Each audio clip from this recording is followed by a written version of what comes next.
Here's how you can use cotton pads to create stunning looks. Hi everyone, it's Smitha. Welcome back. Today I'm going to be showing you a stunning cut crease look using a super easy technique using a cotton pad. So if you're ready, let's begin.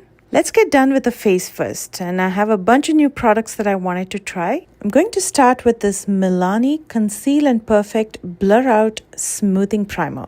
And with primers as thick as this, I like to take a little bit in the back of my hand, warm it up by rubbing it with my body heat before I use it in areas to fill in my lines as well as pores. The very first thing I observed when I use this primer is how cooling it is. The moisture locking micro powders definitely create that soft focus filtered look, and as you can see, it instantly blurs out all the pores and fine lines. It almost has that whipped souffle kind of formula, and it's very refreshing. For base makeup, I'm going to be using the Milani Conceal and Perfect Blur Out Skin Tint, and I'm using the shade 10.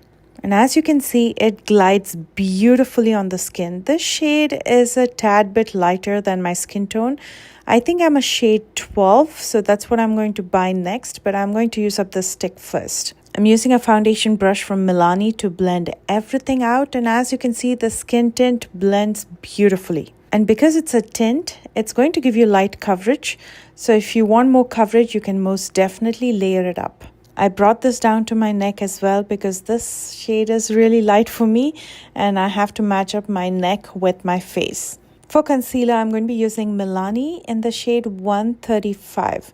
Now, I usually use a 145, but I chose a lighter shade today because my base is so light. While this concealer dries out just a little bit for me to get more coverage when I blend out, I'm going to be using a bronzer to sculpt out my face. And the one that I'm using today is the Charlotte Tilbury Beautiful Skin Sun-Kissed Bronzer in the shade Medium. I'm taking it with a flat brush and mostly applying it to the hollows of my cheekbones, in the perimeter of my face, in my jawline, as well as to warm up and sculpt my nose. Nice thing about using cream products is you don't have to blend it to the T. It doesn't have to be perfect because when we set with powder, everything looks just put together. So it's very forgiving when you use cream products. Now that the concealer is a little bit dry and tacky, I'm going to use the Rose & Ben angled brush to blend it out.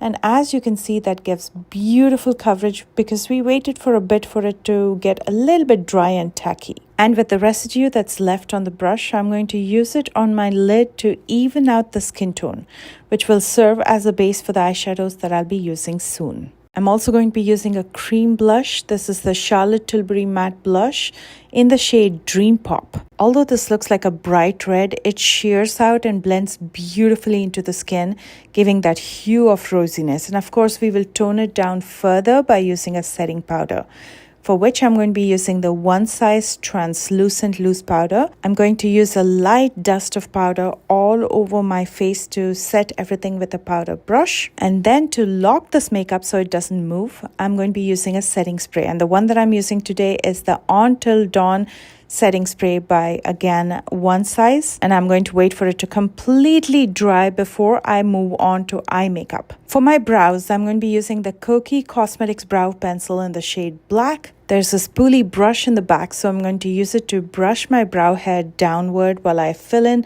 hair-like strokes, and then I'm going to again use the spoolie in the back to brush my brow hair upward to fill in the bottom portion of my brows. I don't like to fill in too much in my brows because they're already so thick, so I just fill in the sparse areas. This brow pencil is an exact dupe for the Precisely My Brow from Benefit Cosmetics. If you know it, you know it. It's a micro tip brow pencil, extremely pigmented, but this is at fraction of the cost. It's available on Amazon and I'm going to link it in the description box below. For eye makeup, let's use a cotton pad. And for eyeshadows, I'm going to be using the Boring palette, which is my collaboration with Ofra Cosmetics.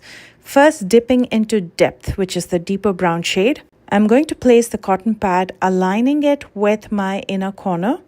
With a flat brush, I'm going to use that eyeshadow at the crease, so I'm carving out the crease. I'm just going up to half of my crease, and then I'm going to dip into Buff, which is the lighter brown shade, with a larger fluffy brush, and I'm going to go over the deeper brown shade to soften it.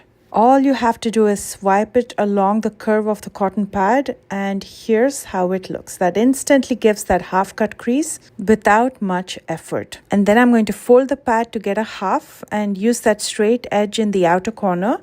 Again, pulling out a soft wing using the shade Depth, which is the deeper brown shade. All I'm doing is pushing that eyeshadow outward and upward. And it doesn't have to be perfect because you have a stencil there. That pad is going to take care of getting that straight edge in the outer corner. And then I'm going to start shading that eyeshadow towards the inner part of the lid to create that soft wing. And again, it doesn't have to be perfect because we'll be shading this further later on. I decided to add a little bit of color just to bring in some excitement to this look. From the Juvia's Place Culture palette, I'm going to pick up this shade called Bono, which is a beautiful blue shimmer. With a flat brush, I'm going to start applying to the inner half of my lid. Because shimmer eyeshadows are not as compact as matte eyeshadows, they tend to have more fallout and you'll have to layer to get that pigment payoff. I'm now going to blend this eyeshadow out with the brown eyeshadow in the outer corner by using a little bit more of Depth, which is the deeper brown shade, with a flat fluffy brush and pushing it towards the blue eyeshadow. I'm going to keep on adding more eyeshadow and buffing it out till I get that beautiful soft blend. And then with a blending brush, I'm going to pick up Buff, which is the lighter brown shade, to soften the edges and further melt everything into my skin tone so I get that clean blend. I'm picking up a little bit more of Depth with a small fluffy brush, and I'm going to use it in my lower lash line, smoking it all the way from the outer to the inner corner. Using some concealer with a flat brush, I'm going to clean up the outer edge because I like that sharp edge. This step is optional. You can leave it as is if you prefer. And then dipping into Showstopper, I'm going to press it right in the center of the lid where the blue eyeshadow joins the brown eyeshadow. Using the Revolution black eye pencil, I'm going to first tightline before I use a little bit of black eyeshadow in the very outer corner and smudge it out. That should flow beautifully into the brown eyeshadow and also create that soft wing. And then I'm going to stamp it along my upper and lower lash lines to get that soft liner effect. It's time to finish up, so I'm going to first curl my lashes before I use mascara, for which I'm going to be using the Tartelette Tubing Mascara. I like to use mascara both in my top as well as bottom lashes. And I'm going to finish up with eyelashes from Lily Lashes in Rome.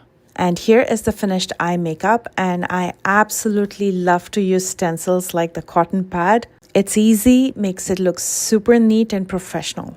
And I've used blue in this look, but of course you can do any color combination that you prefer. I'm going to pair this look with a stunning nude lipstick, but before that I'm going to line my lips with, again, the Cookie Cosmetics Brow Pencil in Auburn.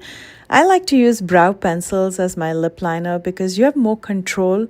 They don't feather out or bleed in the edges, unlike some creamy lip pencils. I like to use it in the borders and lightly shade it inward so it blends beautifully with the lipstick. To fill in my lips, I'm going to be using the YSL Rouge Shine lipstick in the shade 162, which is Pulsing Rosehip.